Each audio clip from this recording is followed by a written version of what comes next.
అందరికీ నమస్కారం. ఈరోజు పౌర్ణమి సందర్భంగా శ్రీ మహాలక్ష్మి అనుగ్రహం కోసం శ్రీ మహాలక్ష్మి సహస్రనామ స్తోత్రం, ఇంకా కనకధారా స్తోత్రం, లక్ష్మీ అష్టోత్తరం పారాయణ చేద్దాం. ఓం. ముందుగా లక్ష్మీ సహస్రనామ స్తోత్రం. ఓం నిత్యాగతానంత నిత్యానందిని జనరంజని నిత్యప్రకాశిని చైవ స్వప్రకాశ స్వరూపిణి మహాలక్ష్మి మహాకాళి మహాకన్యా సరస్వతి భోగవైభవ సంధాత్రి భక్తానుగ్రహకారిణి ఈశావాస్యా మహామాయా మహాదేవి మహేశ్వరి హృల్లేఖా పరమాశక్తిర్మాతృకా బీజరూపిణి నిత్యానందా నిత్యబోధానాదిని జనమోదిని సత్యప్రత్యయిని చైవ స్వప్రకాశస్వరూపిణి త్రిపురా భైరవి విద్యా హంసా వాగీశ్వరీ శివా వాగ్దేవీ చ మహారాత్రి కాళరాత్రిస్త్రిలోచనా భద్రకాళీ కరాళీ చ మహాకాళీ తిలోత్తమా కాళీ కరాళ వక్త్రాంత కామాక్షి కామదా శుభా చండికా చండ రూపేశా చాముండా చక్రధారిణి త్రైలోక్య జయిని దేవి త్రైలోక్య విజయోత్తమా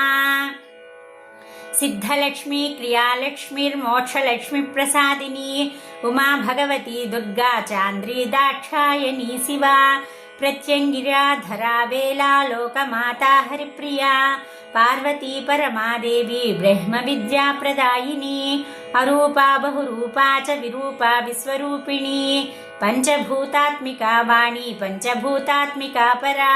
కాళీ మా పంచికా వాగ్మి హవిప్రత్యధిదేవత దేవమాతా సురేశానా దేవగర్భాంబికా ధృతి సంఖ్యాజాతి క్రియాశక్తి ప్రకృతిర్మోహినీ మహీ యజ్ఞ విద్యా మహావిద్యా గుహ్య విద్యా విభావరి జ్యోతిష్మతి మహామాతా సర్వమంత్ర ఫలప్రదా దారిద్ర్యధ్వంసిని దేవి హృదయ గ్రంథి వేదిని సహస్రాదిత్య సంకాశా చంద్రికా చంద్రరూపిణి గాయత్రీ సోమ సంభూతి సావిత్రి ప్రణవాత్మికా శాంకరీ వైష్ణవీ బ్రాహ్మీ సర్వదేవ నమస్కృత సేవ్య దుర్గా కుబేరాక్షి కరవీర నివాసిని జయా చ విజయా చైవ జయంతి చాపరాజిత కుబ్జికా కాళికా శాస్త్రి వీణా పుస్తకధారిణి సర్వజ్ఞశక్తి శ్రీశక్తిర్బ్రహ్మ విష్ణు శివాత్మికా ఇడా పింగళికా మధ్యా మృణాళీ తంతురూపిణి యజ్ఞేశాని ప్రతాదీక్షా దక్షిణా సర్వమోహిని అష్టాంగయోగిని దేవి నిర్బీజధ్యాన గోచరా సర్వతీర్థస్థితా శుద్ధ సర్వపర్వతవాసిని వేదశాస్త్ర ప్రభాదేవి షడంగాధిపదక్రమా శివాధాత్రి శుభానంద యజ్ఞకర్మస్వరూపిణి ప్రతినీమేనకాదేవి బ్రహ్మణి బ్రహ్మచారిణి ఏకాక్షర పరాతారా భవబంధ వినాశిని విశ్వంభరా ధరాధారా నిరాధారాదికస్వరా రాకాకూహు రమావాస్య పూర్ణిమానుమతిర్ధృతి సినీవాలి శివావస్య వైశ్వదేవి పిసంగిలా పిప్పలా చ విశాలాక్షి రక్షోగ్ని వృష్టికారిణి దుష్ట విద్రావిణీ దేవి సర్వోపద్రవనాశిని శారదా సరసంధానా సర్వశస్త్రస్వరూపిణి యుద్ధమధ్య స్థితా దేవి సర్వభూత ప్రభంజని అయుద్ధాయుద్ధ రూపా చ శాంతా శాంతిస్వరూపిణి గంగా సరస్వతి వేణి యమునా నర్మదాపగా సముద్రవసనావాసా బ్రహ్మాండ శ్రేణి మేఖలా పంచవక్త్రా దశభుజా శుద్ధస్ఫటిక సన్నిభా రక్తా కృష్ణా సితాపీతా సర్వవర్ణా నిరీశ్వరీ కాళికా చక్రికా దేవి సత్యాతు వటుకా స్థితా తరుణీ వారుణీ నారీ జ్యేష్ఠా దేవి సురేశ్వరీ విశ్వంభరా ధరాకర్తి గళార్గళ విభంజని సంధ్యా రాత్రి దివా జ్యోత్స్నా కళా కాష్టా నిమేషికా ఉర్వీ కాత్యాయిని శుభ్రా సంసారార్ణవతారిణి కపిలా కీలికా శోకా మల్లికా నవమల్లికా దేవికా నందికా శాంతా భంజికా భయభంజికా కౌశికీ వైదికీ దేవి శౌరీ రూపాధికాతివా దిగ్వస్త్రా నవవస్త్రా చ కన్యకా కమలోద్భవా శ్రీ సౌమ్యలక్షణాతీత దుర్గా సూత్ర ప్రబోధికా శ్రద్ధా మేధా కృతి ప్రజ్ఞా ధారణా కాంతిరేవ చ श्रुतिस्मृतिधृतिर्धन्या भूतिरिष्टिर्मनीषिणी विरक्तिर्व्यापिनी माया सर्वमाया प्रभञ्जनी माहेन्द्री मन्त्रिणी सिंही चेन्द्रजालस्वरूपिणी अवस्थात्रय निर्मुक्ता गुणत्रय विवर्जिता ईषणात्रय निर्मुक्ता सर्वरोगविवर्जिता योगिध्यानान्तगम्या च योगध्यानपरायणा त्रयी शिखा विशेषज्ञा वेदान्तज्ञानरूपिणी भारती कमला भाषा पद्मा पद्मावती कृतिः गौतमी गोमती गौरी ईशाना हंसवाहिनी नारायणी प्रभाधारा जाह्नवी शङ्करात्मजा चित्रघण्टा सुनन्दा श्रीर्मानवी मनुसंभवा स्तम्भिनी क्षोभिणी मारी ब्राह्मिणी शत्रुमारिणी मोहिनी द्वेषिणी वीरा अघोरा रुद्ररूपिणी रुद्रैकादशिनी पुण्या कल्याणी लाभकारिणी देवदुर्गा महादुर्गा स्वप्नदुर्गाष्टभैरवी सूर्यचन्द्राग्निरूपा च ग्रहनक्षत्ररूपिणी बिन्दुनादकलातीता बिन्दुनादकलात्मिका दशवायुज्जयाकारा कला षोडशसंयुता काश्यपी कमलादेवी नादचक्रनिवासिनी मृडाधारा स्थिरा गुह्या देविका चक्ररूपिणी अविद्या सार्वरी भुञ्जा जम्बासुरनिबर्हिणी श्रीकाया श्रीकला शुभ्रा कर्मनिर्मूलकारिणी आदिलक्ष्मीर्गुणाधारा पञ्चब्रह्मात्मिका परा श्रुतिर्ब्रह्ममुखावासा सर्वसम्पत्तिरूपिणी मृतसञ्जीवनी मैत्री कामिनी कामवर्जिता निर्वाणमार्गदा देवी हंसिनी काशिका क्षमा सपर्या गुणिनी भिन्ना निर्गुणा खण्डिता शुभा स्वामिनी वेदिनी सख्या शाम्बरी चक्रधारिणी दण्डिनी मुण्डिनी व्याघ्री शिखिनी सोमसंहतिः चिन्तामणिश्चिदानन्द पञ्चबाणप्रबोधिनी बाणश्रेणी सहस्राक्षी सहस्रभुजपादुका सञ्ध्यावलिस्त्रिसन्ध्याख्या ब्रह्माण्डमणिभूषणा वासवी वारुणी सेवा कुलिका मंत्ररंजनी जितप्राणस्वरूपा च कान्ता काम्यवरप्रदा मंत्रब्राह्मण विद्यार्था नादरूपा विस्मती अथर्वणी श्रुतिशून्या कल्पनावर्जिता सती सत्ता जाति प्रमामेया प्रमिति प्राणदा गतिः अवर्णा पंचवर्णा च सर्वदा भुवनेश्वरी त्रैलोक्यमोहिनी विद्या सर्वभर्तीक्षराक्षरा हिरण्यवर्णा हरिणी सर्वोपद्रवनाशिनी कैवल्यपदवीरेखा सूर्यमण्डल संस्थिता सोममण्डल मध्यस्था वह्निमण्डल संस्थिता वायुमण्डल मध्यस्था व्योममण्डल संस्थिता चक्रिका चक्रमध्यस्था चक्रमार्ग प्रवर्तिनी कोकिलाकुल चक्रेशा पक्षति पंक्तिपावनी सर्वसिद्धान्त मार्गस्था षड्वर्णावरवर्जिता शररुद्रहरा हन्त्री सर्वसंहारकारिणी पुरुषा पौरुषी तुष्ठी सर्वतन्त्रप्रसूतिका अर्धनारीश्वरी देवी सर्वविद्याप्रदायिनी भार्गवी याजुषी विद्या सर्वोपनिषदा स्थिता व्योमकेशाखिलप्राणा पञ्चकोशविलक्षणा पञ्चकोशात्मिका प्रत्यक् पञ्चब्रह्मात्मिका शिवा जगज्जरा जनित्री च पंचकर्म प्रसूतिका वाग्देव्याभरणाकारा सर्वकाम्यस्थिता स्थितिः अष्टादश चतुष्षष्ठी पीठिका विजयायुता कालिकाकर्षणश्यामा यक्षिणी किन्नरेश्वरी केतकी मल्लिका शोका वाराही धरणि ध्रुवा नारसिंही महोग्रास्य भक्तानामार्तिनाशिनी अंतर्बला स्थिरा लक्ष्मीर्जरा मरणनाशिनी श्रीरंजिता महाकाया सोमसूर्याग्निलोचना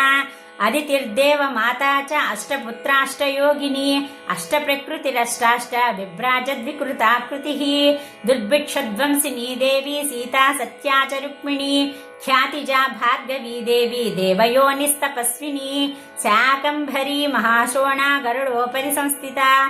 सिंहिका व्याघ्रगा देवी वायुगा च महाद्रिगा अकारादिक्षकारान्ता सर्वविद्याधिदेवता मंत्रव्याख्यान निपुणा ज्योतिषशास्त्रैकलोचना इडा पिंगलिका मज्जा सुषुम्ना ग्रंथिभेदिनी कालचक्राश्रयोपेता कालचक्रस्वरूपिणी वैशारदी मतिश्रेष्ठ वरिष्ठा सर्वदीपिका वैनायकी वरारोहा श्रोणिवेला बहिर्बलिः जम्भिनी जृम्भिणी जृम्भकारिणी गणकारिका सरणि चक्रिकानंत सर्वव्याधि चिकित्सकी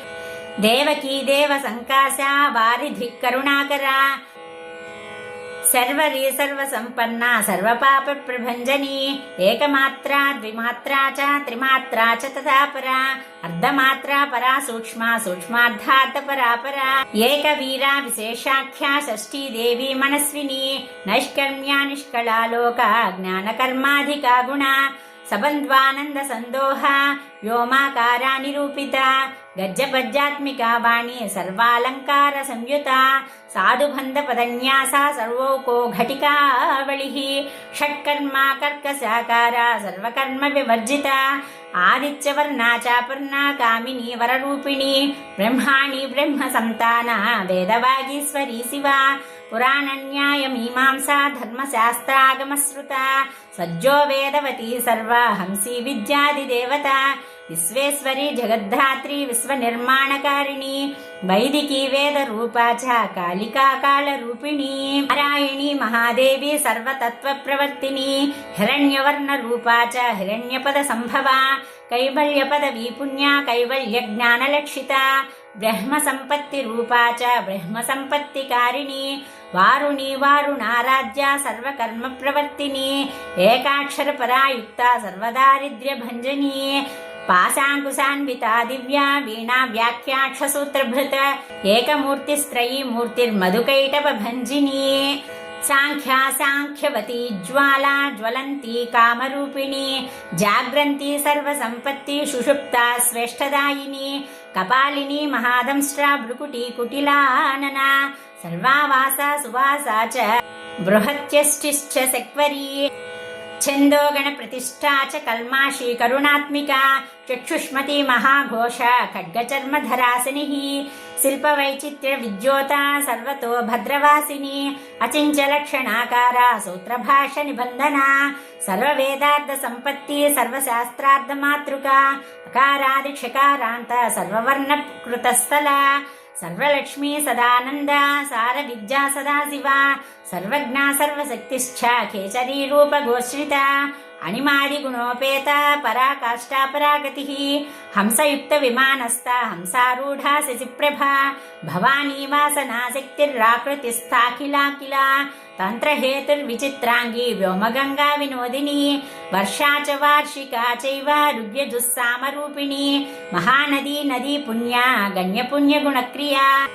సమాధిగత లభ్యార్థ శ్రోతవ్యా స్వప్రియా గృణ నామాక్షర పరాదేవి ఉపసర్గన కాంచిత నిపాతోరుద్వయీ జంఘా మాతృకా మంత్రరూపిణి ఆసీనా చ శయానా చ తిష్టంతి ధావనాధికా లక్షలక్షణ యోగాఢ్యా తాద్రూప్య గణనాకృతి సైకరూపా నైకరూపా సేందురూపా తదాకృతి సమాసతద్దితాకార విభక్తి వచనాత్మిక స్వాహాకార స్వధాకార శ్రీపత్యర్ధాంగనందిని గంభీరా గహనా గుహ్యా యోనిలింగార్ధదారిణి శేషవాసుకి సంసేవ్య చపలావరవర్ణిని కారుణ్యాకార సంపత్తి కీలకృన్మంత్రకీలిక శక్తి బీజాత్మిక సర్వమంత్రేష్టాక్షయ కామన ఆగ్నేయీ పార్థివా ఆప్య వాయువ్యా వ్యోమకేతన సత్యజ్ఞానాత్మికానంద బ్రాహ్మీ బ్రహ్మ సనాతని అవిద్యావాసనా మాయా ప్రకృతి సర్వమోహిని శక్తిర్ధారణ శక్తిశ్చ చిదచిచ్చక్తి యోగిని వక్త్రారుణా మహామాయా మరీచిర్మదమర్దిని విరాట్ స్వాహ స్వధా శుద్ధ నిరుపాస్తి సుభక్తిగా నిరూపితాద్వయీ విద్యా నిత్యా నిత్యస్వరూపిణి వైరాజ మార్గ సంచార సర్వసత్పథదర్శిని జాలంధరి మృఢాని చ భవానీ భవవంజని త్రైకాలిక జ్ఞానతంత్రస్త్రికాల జ్ఞానదాయిని నాదాతీతా స్మృతి ప్రజ్ఞా ధాత్రి రూపా త్రిపుష్కర పరాజిత విధానజ్ఞ విశేషిత గుణాత్మిక హిరణ్యకేశిని హేమ బ్రహ్మసూత్ర విచక్షణ అసంఖ్యేయ పరార్ధాంత స్వరవ్యంజన వైఖరి మధుజిహ్వా మధుమతి మధుమాసోదయా మధు మాధవీ చ మహాభాగా మేఘగంభీర నిస్వన బ్రహ్మ విష్ణు మహేశాది జ్ఞాత వ్యార్థ విశేషగా నాభోవహ్ని శిఖాకార లలాటే చంద్ర సన్నిభ భ్రూమధ్యే భాస్కరాకార సర్వతారాకృతి హృది కృత్తికాదిభరణ్యంత నక్షత్రేశ్చర్చితోదయ గ్రహ విద్యాత్మిక జ్యోతిర్విన్మతి జీవిక బ్రహ్మాండ గర్భిణీ బాలా సప్తావరణ దేవత వైరాజోత్తమ సామ్రాజ్య కుమార కుశలోదయ భగళ భ్రమరాంబా చ శివదూతి శివాత్మిక మేరు వింధ్యాది సంస్థాన కాశ్మీర పురవాసిని యోగ నిద్రా మహానిద్రా వినిద్రా రాక్షసాశ్రిత సువర్ణదా మహాగంగా పంచాఖ్యా పంచసంహతి సుప్రజాత సువీరా చ సుపోషా సుపతి శివా సుగృహ రక్త బీజాంత హత కందర్ప జీవిక సముద్ర వ్యోమ మధ్యస్థ సమబిందు సమాశ్రయ సౌభాగ్య రస జీవాతు సారా సార వివేక దృక్ త్రివస్యాది సుపృష్టాంగ భారతీ భరతాశ్రిత నాద బ్రహ్మమయీ విద్యా జ్ఞాన బ్రహ్మమయీ పరా బ్రహ్మనాడీ నిరుక్తిశ్చ బ్రహ్మ కైవల్య సాధనం కాళికేయ మహోదార వీర్య విక్రమ రూపిణి బడబాగ్ని శిఖా వక్త్ర మహాకబల తర్పణ మహాభూత మహాదర్ప మహాసార మహాక్రతు పంచభూత మహాగ్రాస పంచభూతాది దేవత సర్వ ప్రమాణ సంపత్తి సర్వరోగ ప్రతిక్రియ బ్రహ్మాండాంతర్బహిర్వ్యాప్త విష్ణువక్షో విభూషిణి శాంకరీ విధివక్త్రస్థ ప్రవర వరహేతుకి హేమమాలా శిఖామాల త్రిశిఖా పంచలోచన సర్వాగమ సదాచార మర్యాదా యాతు భంజని పుణ్యశ్లోక ప్రబంధాఢ్య సర్వాంతర్యామి రూపిణి సామగాన సమారాధ్య శ్రోత్రకర్ణరసాయనం జీవలోకైక జీవాతుర్భద్రోదార విలోకన తటిత్కోటిల సత్కాంతిస్తరుణి హరిసుందరి మీననేత్రా చ సేంద్రాక్షి విశాలాక్షి సుమంగళ సర్వమంగళ సంపన్న సాక్షాన్ మంగళదేవత దేహ హృద్దీపికా దీప్తిర్జిహ్వ పాప ప్రణాశిని అర్ధచంద్రోల్లసద్దంశ్రా యజ్ఞవాటీ విలాసిని మహాదుర్గా మహోత్సాహ మహాదేవ బలోదయ డాకినీడ్యా సాకినీడ్యా సమస్తజుట్ నిరంకుశా నాకి వంద్యా షడాధారాది దేవత భువన జ్ఞాన నిశ్రేణి భువనాకార వల్లరి శాశ్వతీ శాశ్వతాకార లోకానుగ్రహకారిణి సారసీ మానసీ హంసీ హంసలోక ప్రదాయిని చిన్ముద్రాలంకృతకర కోటి సూర్య సమప్రభ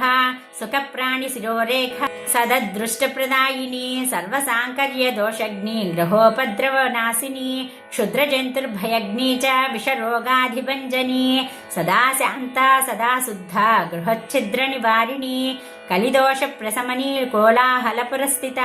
గౌరీ లాక్షణికి ముఖ్య జగన్యాకృతి వర్జిత మాయా విద్యా మూలభూత వాసవి విష్ణుచేతన వాదిని వసురూపా చ వసురత్న పరిచ్ఛద ఛాందసి చంద్ర హృదయ మంత్ర స్వచ్ఛంద భైరవి వనమాల వైజయంతి పంచదివ్యాయుధాత్మిక పీతాంబరమయీ చంచత్ కౌస్తుభా హరికామిని నిత్యాతచ్చా రమా రామ రమణీ మృత్యుభంజని జ్యేష్ఠాకాష్టాధనిష్టాంత శరాంగి నిర్గుణ ప్రియా మైత్రేయీ మిత్రవిందా చ శేషశేషకళాశయ వారాణసీ వాసరత చార్యావర్తజనస్తుత జగదుత్పత్తి సంస్థాన సంహారత్రయ కారణం త్వమంబ విష్ణు సర్వస్వం నమస్తేస్తు మహేశ్వరి నమస్తే సర్వలోకానాం జనన్యై పుణ్యమూర్తయే సిద్ధలక్ష్మీర్మహాకాళీ మహాలక్ష్మీ నమోస్తుతే సజ్జోజాతాది పంచాగ్ని రూపా పంచక పంచకం యంత్రలక్ష్మీర్భవత్యాది రాజ్యాద్యేతే నమో నమః సృష్ట్యాది కారణాకార వితతే దోషవర్జితే జగల్లక్ష్మీర్జగన్మాత విష్ణుపత్ని నమోస్తుతే నవకోటి మహాశక్తి సముపాస్య పదాంబుజే కనత్సౌవర్ణ రత్నాఢ్యే సర్వాభరణభూషితే అనంతనిత్య మహిషి ప్రపంచేశ్వర నాయకి అత్యుచ్ఛ్రిత పదాంతస్థే పరమ వ్యోమనాయకి నాకపృష్ఠగతారాధ్యే విష్ణులోక విలాసిని వైకుంఠరాజ మహిషి శ్రీరంగ నగరాశ్రితే రంగనాయకి భూపుత్రి కృష్ణే వరద వల్లభే కోటి బ్రహ్మాది సంసేవ్యే కోటి రుద్రాది కీర్తితే మాతులుంగమయం ఖేటం సౌవర్ణ చషకం తథా పద్మద్వయం పూర్ణకుంభం కేరం చ వరదాభయే पासमङ्कुशकं शङ्खं चक्रं शूलं कृपाणिकां धनुर्बाणौ चाक्षमालां चिन्मुद्रामपि बिभ्रति अष्टादशभुजे लक्ष्मीर्महाष्टादशपीठगे भूमिनीलादिसंसेव्ये स्वामि चित्तानुवर्तिनि पद्मे पद्मालये पद्मीर्पूर्णकुम्भाभिषेचिते इन्दिरेन्दिन्दिराभाक्षी क्षीरसागरकन्यके भार्गवीत्वं स्वतन्त्रेच्छ वसीकृत जगत्पतिः मङ्गलं मङ्गलानां त्वं देवतानां च देवता त्वमुत्तमोत्तमानां च त्वं श्रेयः परमामृतं धनधान्याभिवृद्धिश्च सार्वभौमसुखोच्छ्रया आन्दोलिकादिसौभाग्यं मत्ते बाधि महोदयः पुत्रपौत्राभिवृद्धिश्च विद्याभोगबलादिकम् आयुरारोग्यसम्पत्तिरष्टैश्वर्यं त्वमेव हि परमेश विभूतिश्च सूक्ष्मात् सूक्ष्मतरागतिः सदयापाङ्गसन्दत्त ब्रह्मेन्द्रादिपदस्थितिः अव्याहत महाभाग्यं त्वमेवाक्षोभ्यविक्रमः समन्वयश्च वेदानामविरोधस्त्वमेव हि निःश्रेयसपदप्राप्ति साधनं फलमेव च श्रीमन्त्रराजराज्ञी च श्रीविद्याक्षेमकारिणी बीजजपसन्तुष्टा ऐं ह्रीं श्रीं बीजपालिका प्रपत्तिमार्गसुलभा विष्णुप्रथमकिङ्करी क्लीङ्कारार्थसवित्री च सौमङ्गल्यादिदेवता श्रीषोडशाक्षरी विद्या श्रीयन्त्रपुरवासिनी सर्वमङ्गलमाङ्गल्ये शिवे सर्वार्थसाधिके शरण्ये त्र्यम्बके देवी नारायणि नमोऽस्तुते सर्वमङ्गलमाङ्गल्ये शिवे सर्वार्थसाधिके शरण्ये त्र्यम्बके देवी नारायणि नमोऽस्तुते पुनः पुनर्नमस्तेऽस्तु साष्टाङ्गमयुतं पुनः पुनः पुनर्नमस्तेऽस्तु साष्टाङ्गमयुतं पुनः पुनः पुनर्नमस्तेऽस्तु साष्टाङ्गमयुतं पुनः इति श्री महालक्ष्मी सहस्रनामस्तोत्रं सम्पूर्णम् अङ्गं हरेः पुलकभूषणमाश्रयन्ती भृङ्गाङ्गनेव मुकुलाभरणं तमालम् अङ्गीकृताखिलविभूतिरपाङ्गलीला माङ्गल्यदास्तु मम मङ्गलदेवतायाः मुग्धा मुहुर्विदधति वदने मुरारेः प्रेमत्रपा प्रणिहितानि गतागतानि मालादृशोर्मधुकरीव महोत्पलेया सा मे श्रियं दिशतु सागर सम्भवायाः विश्वामरेन्द्रपदविभ्रमदानदक्षम् आनन्दहेतुरधिकं मुरविद्विषोऽपि ईशन्निषीदतु मयि क्षणमीक्षणार्थम् इन्दीवरोदर सहोदर इन्दिरायाः आमीलिताक्षमधिगम्य मुदा मुकुन्दम् आनन्दकन्दानिमेषमनङ्गतन्त्रम् आकेकरस्थितकनीनिकपक्ष्मनेत्रम् भूत्यै भवेन्मम भुजङ्ग सयाङ्गनायाः कालाम्बुदालिललितोरसिकैटभारेः धाराधरे स्फुरति या तटिदङ्गनेव मातुः समस्तजगतां महनीयमूर्तिः भद्राणि मे दिशतु भार्गवनन्दनायाः बाह्यान्तरे मुरजितश्रितकौस्तुभेया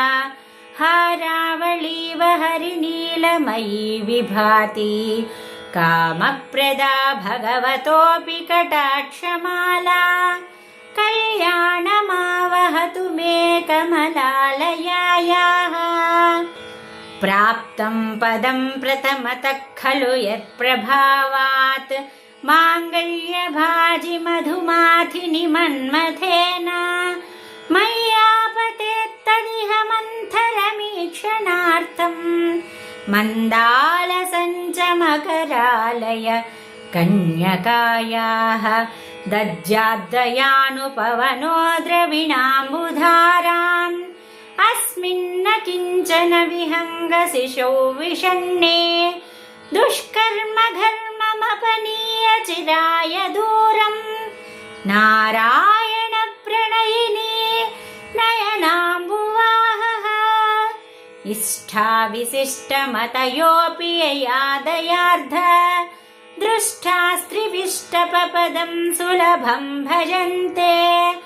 दृष्टिप्रहृष्टकमलोदरदीप्तिरिष्टां पुष्टिं कृषीष्ट मम पुष्कर विष्टरायाः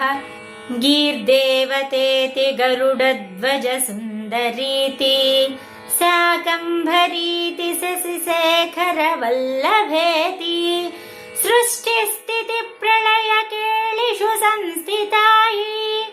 तस्यै नमस्त्रिभुवनैकगुरोस्तरुण्यै श्रुत्यै नमोऽस्तु शुभकर्मफलप्रसूत्यै रत्यै नमोऽस्तु रमणीयगुणार्णवायै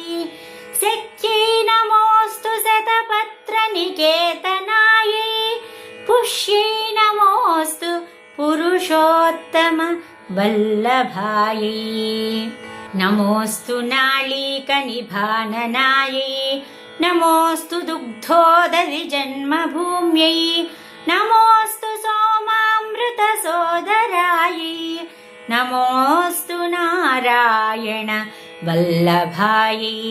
नमोऽस्तु हेमाम्बुजपीठिकायै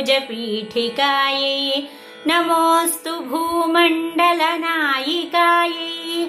नमोऽस्तु देवादिदयापरायै नमोऽस्तु सार्धायुध वल्लभायै नमोऽस्तु देव्यै भृगुनन्दनायै नमोऽस्तु विष्णोरुरसिस्थितायै नमोऽस्तु लक्ष्मी कमलालयायै नमोऽस्तु दामोदर वल्लभायै नमोऽस्तु कान्त्यै कमलेक्षणायै नमोऽस्तु भूत्यै भुवनप्रसूत्यै नमोऽस्तु देवादिभिरर्चितायै नमोऽस्तु नन्दात्मज वल्लभायै सम्पत्कराणि सकलेन्द्रियनन्दनानि साम्राज्यदाननिरतानि सरोरुहाक्षि त्वद्वन्दनानि दुरितोद्धरणोद्यतानि मामेव मातरनिशं कलयन्तु नान्ये यत्कटाक्षसमुपासनाविधिः सेवकस्य सकलार्धसम्पदः सन्तनोति वचनाङ्गमानसैः त्वां मुरारि हृदयेश्वरीं भजे सरसिजनयने सरोजहस्ते धवलतरां सुखगन्धमाल्यशोभे भगवति हरिवल्लभे मनोज्ञे त्रिभुवनभूतिकरी प्रसीद मह्यम् दिग्धस्तिभिक्कनककुम्भमुखावसृष्ट स्वर्वाहिनी विमलचारुजलाप्लुताङ्गीं प्रातर्नमामि जगतां जननीयशेषा लोकादिनाथ गृहिणीम् अमृताब्धिपुत्रीम्। संक्षिप्त श्लोकाः। बिल्वाटवी मज्जलसरोजे सहस्रपत्रे सुखसन्निविष्टाम् अष्टापदाम्बोरुहपाणिपद्मां सुवर्णवर्णां प्रणमामि लक्ष्मीम्। अम्बोरुहं जन्मगृहं भवत्याः वक्षस्थलं भर्तृगृहं मुरारेः कारुण्यतः कल्पय पद्मवासे लीलागृहं मे हृदयारविन्दम्। स्तुवन्ति ये स्तुतिभिरमोभिरन्वहं त्रयीमयीं त्रिभुवनमातरं रमां गुणाधिका गुरुतर भाग्यभाजिनो भवन्ति ते भुवि बुध भाविताशयाः। सुवर्णधारास्तोत्रं यः शङ्कराचार्यनिर्मितम् त्रिसन्ध्यं यः पठेत् नित्यं स कुबेर समो भवेत् इति श्री कनकधारास्तोत्रम् सम्पूर्णम्। ॐ श्री लक्ष्मी अष्टोत्तरशतनामस्तोत्रम्। देव्योवाच देवदेव महादेव त्रिकालग्नमहेश्वर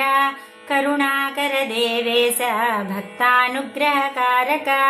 अष्टोत्तरशतं लक्ष्म्याः श्रोतुमिच्छामि तत्त्वतः। ईश्वरोवाच देवी साधु महाभागे महाभाग्यप्रदायकं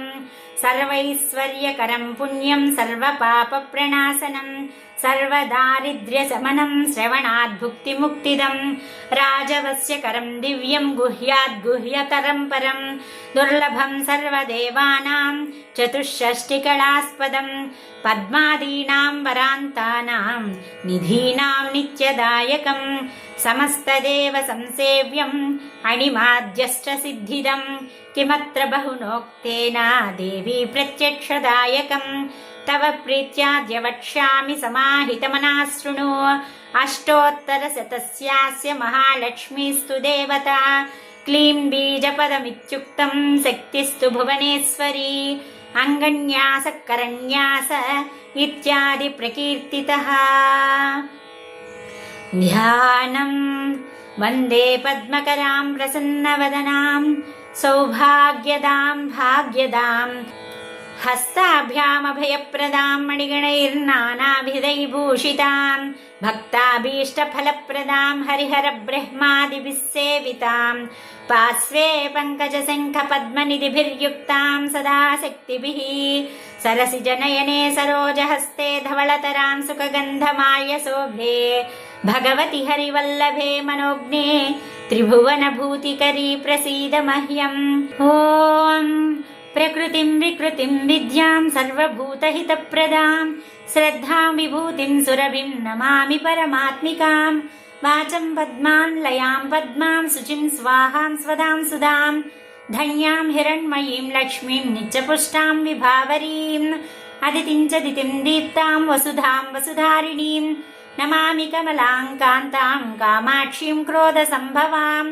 अनुग्रहप्रदां बुद्धिं अनघां हरिवल्लभाम् अशोकाममृतां दीप्तां लोकशोकविनाशिनीं नमामि धर्मनिलयां करुणां लोकमातरं पद्मप्रियां पद्महस्तां पद्माक्षीं पद्मसुन्दरीं पद्मोद्भवां पद्ममुखीं पद्मनाभप्रियां रमां पद्ममालाधरां देवीं पद्मिनीं पद्मगन्धिनीं पुण्यगन्धां सुप्रसन्नां प्रसादाभिमुखीं प्रभां नमामि चन्द्रवदनां चन्द्रां चन्द्रसहोदरीं चतुर्भुजां चन्द्ररूपामिन्दिरामिन्दुशीतलाम् आह्लादजननीं पुष्टिं शिवां शिवकरीं सतीं विमलां विश्वजननीं तुष्टिं दारिद्र्यनाशिनीं प्रीतिपुष्करिणीं शान्तां शुक्लमाल्याम्बरां श्रियं भास्करीं बिल्वनिलयां वरारोहां यशस्विनीं वसुन्धरामुदाराङ्गां हरिणीं हेममालिनीं धनधान्यकरीं सिद्धिं श्रेणसौम्यां शुभप्रदां रूपवेस्मगतानन्दां वरलक्ष्मीं वसुप्रदां शुभां हिरण्यप्राकारां समुद्रतनयां जयां नमामि मङ्गलां देवीं विष्णुवक्षस्थलस्थितां विष्णुपत्नीं प्रसन्नाक्षीं नारायणसमाश्रितां दारिद्र्यध्वंसिनीं देवीं सर्वोपद्रववारिणीं नवदुर्गां महाकालीं ब्रह्मविष्णुशिवात्मिकां त्रिकालज्ञानसम्पन्नां नमामि भुवनेश्वरीं लक्ष्मीं क्षीरसमुद्रराजतनयां श्रीरङ्गधामेश्वरीं दासीभूतसमस्तदेववनितां लोकैकदीपाङ्कुरां श्रीमन्मन्दकटाक्षलब्धविभवद्ब्रह्मेन्द्रगङ्गाधरां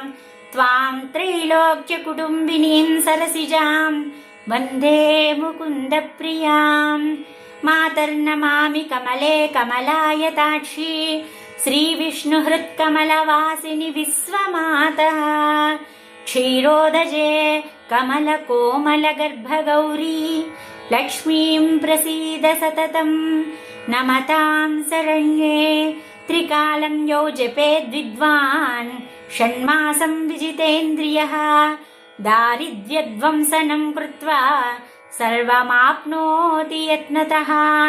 देवी नाम सहस्रेषु पुण्यमष्टोत्तरं शतं येन श्रियमवाप्नोति कोटिजन्मदरिद्रतः भृगुवारे शतं धीमान् पठेत् वत्सरमात्रकम् अष्टैश्वर्यमवाप्नोति कुबेरैव भूतले दारिद्र्यमोचनं नाम स्तोत्रमम्बा परं शतं येन श्रियमवाप्नोति कोटिजन्मदरिद्रतः भुक्त्वा तु विपुलान् भोगान् अन्ते सायुज्यमाप्नुयात् प्रातःकाले पठेन्नित्यं सर्वदुःखोपशान्तये पठन्तु चिन्तये देवीं सर्वाभरणभूषिताम् इति श्रीलक्ष्मी अष्टोत्तरशतनामस्तोत्रम् सम्पूर्णम्।